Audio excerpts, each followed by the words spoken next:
He is boring but pays for everything, so whatever. Looking for someone actually worth my time who can show me a good time and afford it. That is what my girlfriend Lydia wrote about me on her Bumble profile that my coworker Chris discovered yesterday.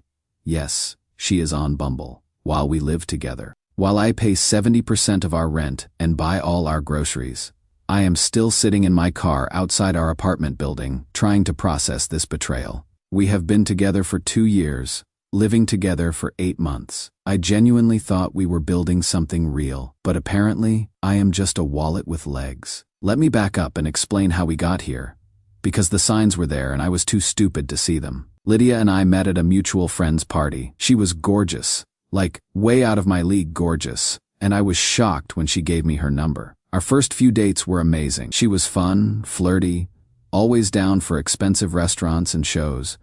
Should have been my first red flag that she never offered to split the bill, but I was so smitten that I didn't care. I make decent money as a software engineer, and I liked being able to treat her well. It made me feel good to see her happy. The problems started slowly. She would get jealous if I talked to female coworkers, but somehow it was always my fault for giving them the wrong idea. She would pick fights about me working late, then get mad when I didn't have enough money for the weekend activities she wanted to do. "You care more about work than me," became her favorite accusation whenever I had to focus on a deadline. "If you really loved me, you would make me a priority," she would say when I couldn't afford the designer handbag she had been hinting about. Classic manipulation, but I was too far gone to see it. The real escalation happened when we moved in together. Suddenly, every expense became our expense that somehow I was responsible for. Rent, utilities, groceries, her car payment, because we both benefit from me having reliable transportation, her gym membership, because you want me to stay in shape, right? When I suggested she contribute more financially since she makes decent money as a marketing coordinator, she'd flip it around. "So you are saying I don't contribute enough? I do all the emotional labor in this relationship. I plan our dates. I keep us social. I make sure we actually have a life together. But sure, let's make everything about money." I would end up apologizing and covering whatever she wanted. 3 months ago, she started getting weird about her phone, constantly texting, always face down on tables, taking calls in other rooms. When I asked about it, she would accuse me of being controlling and paranoid. "You don't trust me after everything I have done for this relationship. Everything she's done, right?" Last month, she started going out more with girlfriends from work, always expensive places I couldn't afford to join even if she had invited me, which she didn't. She would come home with new clothes, new jewelry, always with some story about how the girls went crazy shopping, or someone was feeling generous. When I would ask how she could afford it, she would get defensive. "God, you are so paranoid. Cannot I have any fun without you interrogating me?" 2 weeks ago, she told me she wanted to plan a girls' trip to Miami for her birthday next month. Price tag, $3,000. For her and 2 friends. Flights, hotel, dining, shopping, the works. "It is my birthday month," she said. "I deserve something special." When I said I couldn't afford to fund a $3,000 vacation right now, she lost her mind. "I am not asking you to come. I am asking you to support me having experiences with my friends. But you are asking me to pay for it. We are partners. When you needed that new laptop for work, did I complain about the cost? The laptop was $800, and I needed it for my job. This was a luxury vacation that cost 4 times as much. But somehow, I ended up agreeing to put it on our joint credit card. Yesterday, everything changed. My coworker Chris came up to me during lunch, looking uncomfortable as hell. "Dude," he said, "I need to show you something, but you are going to hate me for it." He pulled out his phone and showed me a Bumble profile. There was Lydia. Same photos from her Instagram, but her relationship status was single. The bio read, "Marketing girl who loves fine dining, travel, and being spoiled. Currently dealing with a boring guy who pays for everything but has no personality. Looking for someone actually worth my time who can show me a good time and afford it. No broke boys." PLS. I stared at that screen for a full minute before I could speak. "How long has this been up?" I asked. "I don't know, man. I just saw it today. I am sorry." I scrolled through her photos. Some of them were recent, like taken last week recent, including one of her in that new dress she had bought on her girls' night out. Has she matched with anyone? Chris looked even more uncomfortable. I swiped a few times to see. She has got over 99 plus likes. Over 99 likes. while living in my apartment, while planning a vacation on my credit card. I spent the rest of the day pretending to work while my brain processed this information. By 5 p.m., I had made a decision. I am not confronting her yet. I am not screaming or crying or asking for explanations. I am going to play this smart. See, if Lydia thinks I am just a boring wallet, then I will show her exactly what happens when the wallet gets tired of being used. But first, I need to be absolutely sure about what I am dealing with. And I think I know exactly how to find out. Update 1: The support on my last post was incredible. For everyone who said document everything and play it smart, that is exactly what I did. It has been 5 days since I found Lydia's dating profile where she called me a boring wallet, and I have been playing the role of oblivious boyfriend while gathering information. What I discovered is worse than I imagined. First, I did some digging on our joint credit card statements. Those girls' nights out over the past 3 months. Almost all of them were at expensive restaurants and bars where she was spending way more than someone would on a group dinner. $200 for 2 people at dinner. $150 on cocktails for just catching up with Sarah.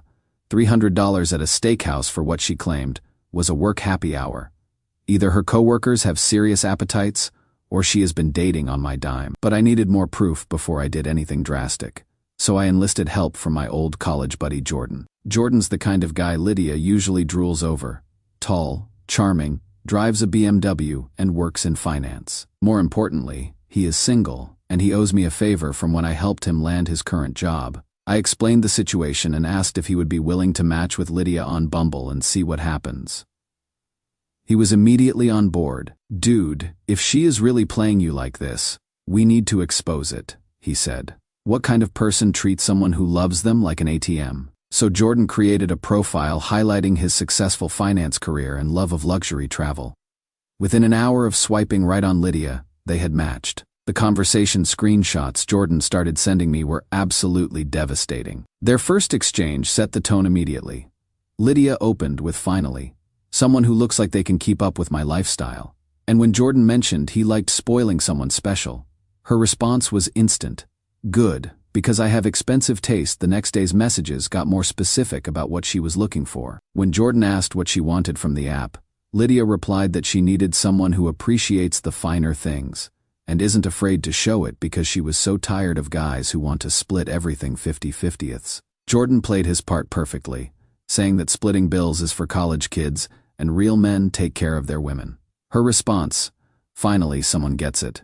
You wouldn't believe what I am dealing with right now," made my stomach turn. That is when Jordan pressed for details, and Lydia's true feelings about me came pouring out. She explained that she was stuck living with this guy who is obsessed with me but has zero ambition. According to her, I was sweet, but so boring, and while I made decent money, I acted like every dollar is his last.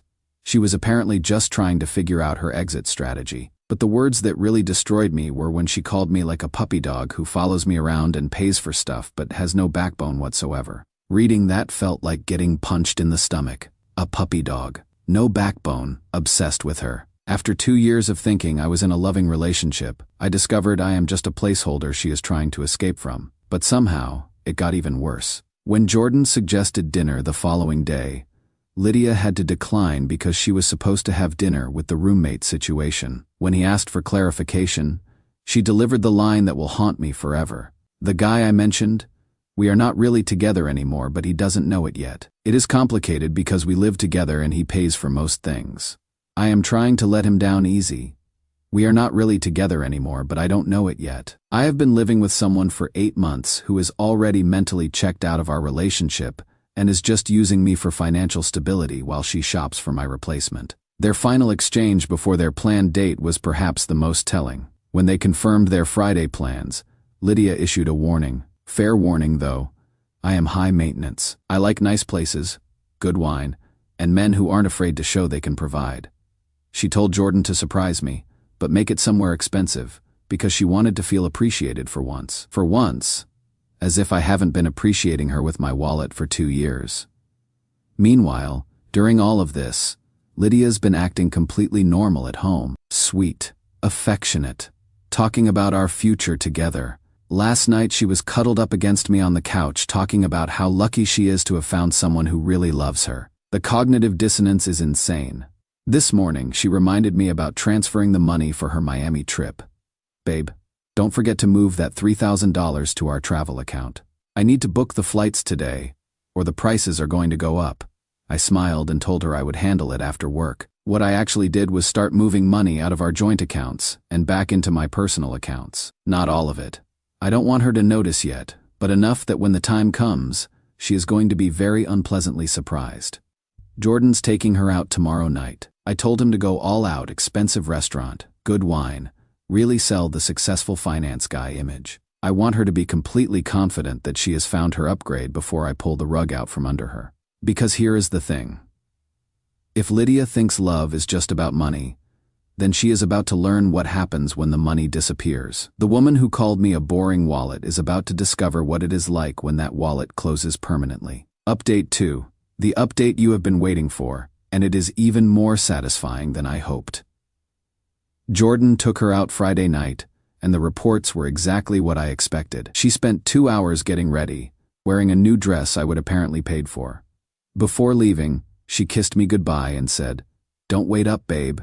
Just grabbing drinks with Sarah from work." Sarah from work, who is actually a 6'2" finance bro named Jordan. But whatever. Jordan texted me updates throughout the night.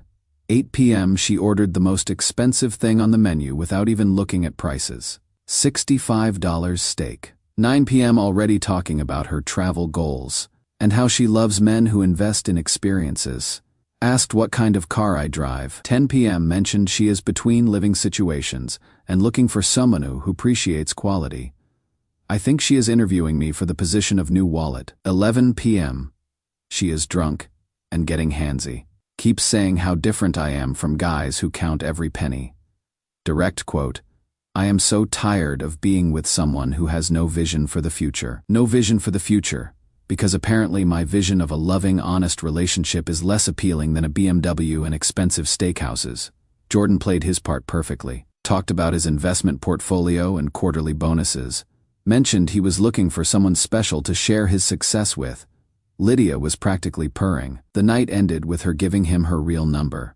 Apparently she had been using a Google Voice number for dating apps and making plans for a weekend in Napa. She got home at 1 a.m. reeking of expensive wine and designer cologne, and slipped into bed next to me like nothing happened. Saturday morning, she was glowing. "How was your night with Sarah?" I asked over coffee. "Oh, it was great. We went to this amazing new place downtown. You should take me there sometime. The restaurant where she had spent my money flirting with another man." "Sure, I will get right on that." "Sounds expensive," I said. "Not really. I mean, Sarah treated since she got a promotion at work. Lie after lie after lie." That afternoon, while she was at the gym, I accelerated my plan. Transferred the remaining $8,000 from our joint savings account back to my personal account. Moved the $3,000 for her Miami trip back to my checking account. Took my name off the joint credit card. By Sunday, the only money she had access to was the $400 in our joint checking account, and whatever was in her personal accounts this morning. She tried to book her Miami flights. I was working from home when I heard her scream from the bedroom. "What the hell?" She came storming into my home office. Laptop in hand, face red with rage. "The travel account is empty. Where is the money for my trip?" I looked up from my computer with the most innocent expression I could manage. "What money?" "The $3,000 you were supposed to transfer. It is not there." "Oh, that." I decided not to transfer it. Her mouth dropped open. "What do you mean you decided not to transfer it?" "We agreed. Actually, you decided. I just went along with it to avoid another fight. But I have been thinking, and $3,000 is a lot of money for a trip. I am not going on. But it is my birthday trip. With your money, it can still be your birthday trip." She stared at me like I had grown a second head. In 2 years, I had never denied her anything she wanted. "Ethan, this isn't funny. My friends are counting on this trip. I already told them it was handled." "Then I guess you need to handle it." "With what money? You know, I don't have $3,000 just sitting around." "Maybe ask Sarah from work. Didn't she just get a promotion?" Something flickered in her eyes. The first hint that she realized I might know more than I was letting on. "I cannot ask Sarah for $3,000. "Well, then maybe you should ask one of those guys from your dating app." The color drained from her face completely. What dating app? I turned my laptop around so she could see the screenshots Jordan had sent me. Her Bumble profile, their conversation, everything. She went from pale to red to pale again in the span of 10 seconds. I can explain, she said automatically. Please do. I am especially interested in the part where you called me a boring wallet and said we are not really together anymore, but I don't know it yet. She sat down heavily in the chair across from my desk, and I watched her brain try to calculate her way out of this. Ethan, that wasn't. I was just venting. I didn't mean any of it. Which part didn't you mean? The part where you are looking for someone who can show you a good time and afford it? Or the part where I am just a puppy dog with no backbone? I was drunk when I wrote that profile. You were drunk when you went out with Jordan on Friday too? Her eyes went wide. Jordan. Yeah, your finance guy with the BMW. My college buddy Jordan. He says hi, by the way, and wants you to know that your gold-digging game needs work. I have never seen someone's entire worldview collapse in real time before. It was fascinating and horrible to watch. She started crying.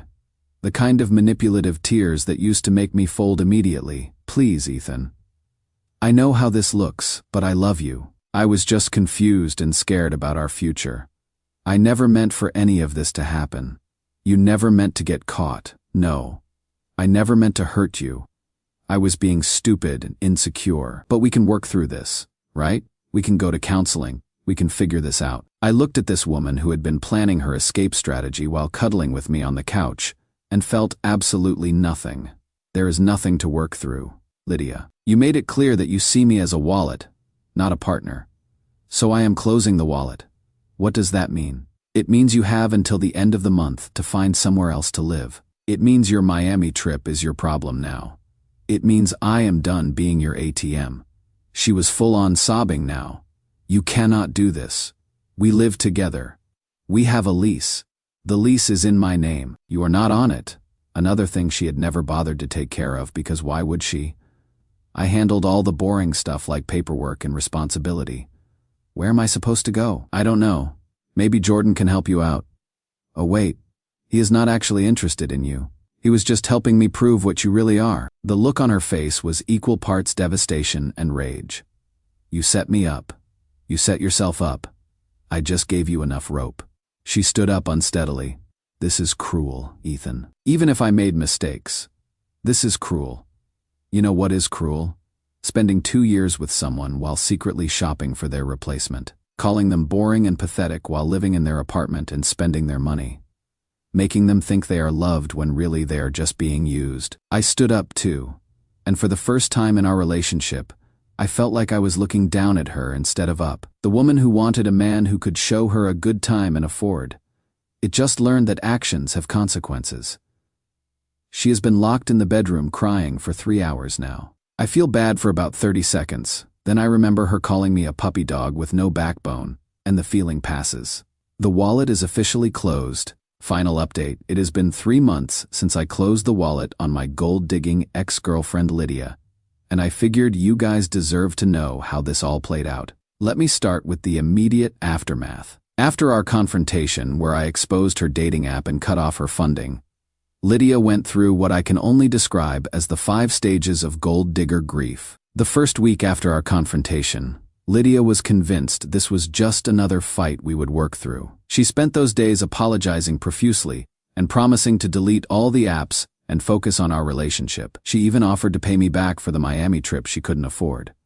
Though when I asked with what money, she got defensive. Most tellingly, she insisted that Jordan must have misunderstood their conversations, as if screenshots could be misinterpreted. When she finally realized I was serious about the breakup, the real Lydia emerged. The second week brought explosive anger as she screamed about how I was financially abusing her by cutting off access to money I had earned. She called me controlling and manipulative for tricking her into exposing herself, and said I was ruining her life because her friends were expecting the Miami trip. And now she looked pathetic and broke. The irony of being called financially abusive by someone who had been treating me like a human ATM was not lost on me.